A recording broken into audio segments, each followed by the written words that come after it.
Peoples party chairman Bilawal Bhutto Zardari चयो आहे त को चाहे या न पर मुल्क में आम चूंडूं ज़रूर थींदियूं। आम चूंडूं 90 न त 120 ॾींहनि में ज़रूर थींदियूं। अहिड़ो इज़हार PP chairman Sukkur municipal stadium में मुतासिरनि खे घर ॾियण वारी तकरीब दौरान अवामी जलसे खे ख़िताब कंदे कयो। बिलावल भुट्टो ज़रदारी चयो त हिते कुर्बानी रुगो ग़रीब अवाम खां वरिती वेंदी आहे।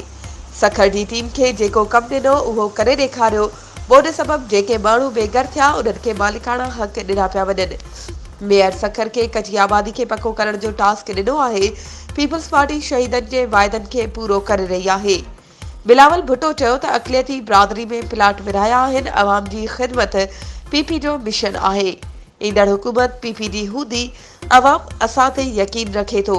सखर में NICVG SIUT चिल्ड्रन अस्पताल कैंसर अस्पताल अरोड़ यूनिवर्सिटी बेगम नुसरत भुट्टो यूनिवर्सिटी जहिड़ा मनसूबा ॾिना आहिनि। सिंध में मनसूबनि जी भेट में सिहत जूं बहितर सहूलियतूं मौजूदु। बिलावल भुट्टो ज़रदारी जलसे खे ख़िताब कंदे चयो त शहीद जान मोहम्मद बहार जे केस में इंसाफ़ ॾियारण ताईं पीपी ख़ामोश न वेहंदी। जलसे के अगूणे वफाकी वजीर सैयद खुर्शीद अहमद शाह, सैयद मुराद अली शाह, सैयद कायम अली शाह, सैयद नासिर शाह, निसार अहमद खोड़ो, शाजिया इस्लाम, नौमान इस्लाम शेख, अरसलान इस्लाम शेख, कुबैल हैदर शाह ऐं ॿियनि ख़िताब कयो। उन मौक़े ते बिलावल भुट्टो ज़रदारी, बीबी आसमा भुट्टो सखर जे बेघर थियल केनाल मुतासिर ख़ानदाननि खे ज़मीननि जा मालिकाना हक़ वारा कागज़ पिणु ॾिना।